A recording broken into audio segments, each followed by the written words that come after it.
Long, long ago, in the very first days of the world, humanity had strayed far from goodness. Wickedness grew rampant, and violence and corruption spread like a dark stain across the land. The earth itself groaned under the weight of so much evil, filled with sorrow and despair. God looked down upon the world he had created and was deeply saddened by what he saw.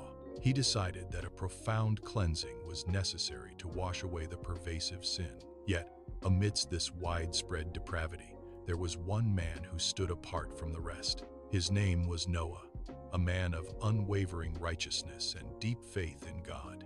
Noah diligently strived to live his life in accordance with God's divine will. Because of Noah's exceptional goodness, God chose him for a truly extraordinary and vital task. God spoke directly to Noah, his voice resonating with both sorrow and purpose. He warned Noah that a catastrophic flood would soon engulf the entire earth, covering every peak. God instructed Noah to construct an immense vessel, a magnificent ark for survival. This ark would protect Noah, his beloved family, and all the animals of the world from the coming disaster. The divine instructions were incredibly precise, detailing every aspect of the ark's construction. It was to be enormous, crafted from strong gopher wood, with many distinct rooms inside. Every seam and surface was to be covered with pitch, ensuring it was perfectly watertight. Noah, with unwavering obedience, committed himself to God's command without question. For a very long time, Noah labored tirelessly, day after day, building the colossal ark. People around him likely watched with confusion, mocking his efforts and doubting his sanity. Despite the ridicule and skepticism, Noah persevered, his faith a steadfast beacon. When the massive ark was finally completed, standing ready, God gave Noah the next instruction. God told Noah to gather his family and bring them safely inside the ark's vast interior. Noah entered with his devoted wife, his 3 strong sons, Shem, Ham, and Japheth, and their wives. Then, a miraculous procession began as God sent animals from every corner of the earth. 2 of every kind, a male and a female, came to the ark, ensuring life's continuation. Birds of the air, livestock from the fields, wild beasts, and tiny creeping creatures approached. They moved in orderly pairs, guided by an unseen hand, towards the open entrance of the ark. Once every living creature and Noah's family were safely settled inside the enormous vessel, God himself, with a solemn act, closed the heavy door of the ark, sealing them within. Then the heavens opened, and the rain began to fall with an unprecedented fury. For 40 relentless days and 40 terrifying nights, rain poured down from the sky. Simultaneously, the mighty springs of the deep burst forth, unleashing torrents of water. Rivers swelled beyond their banks, consuming the land, and entire landscapes vanished.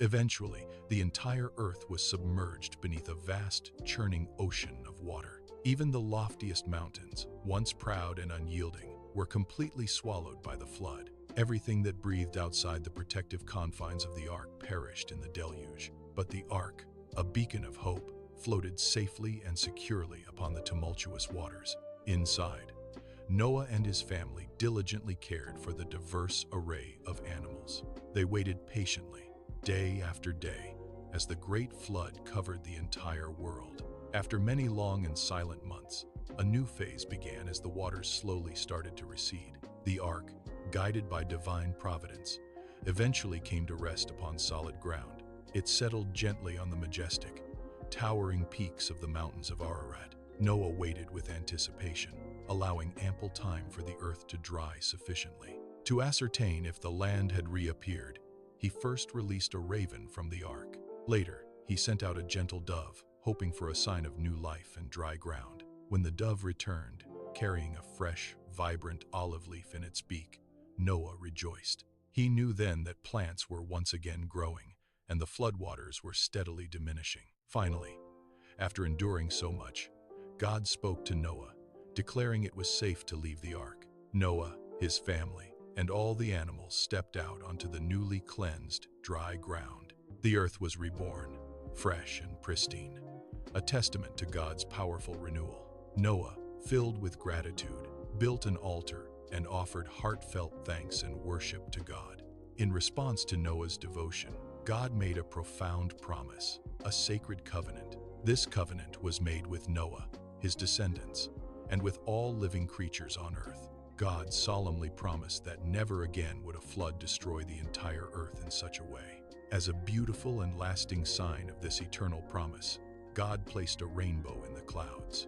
Whenever people see the magnificent rainbow arching across the sky after rain, it serves as a vivid reminder of God's unbreakable covenant and his enduring faithfulness. It vividly recalls the epic story of Noah's Ark and the Great Flood. And so, life on earth began anew, a fresh start for all creation, carried safely through the Great Flood by faith, obedience, and the miraculous Ark.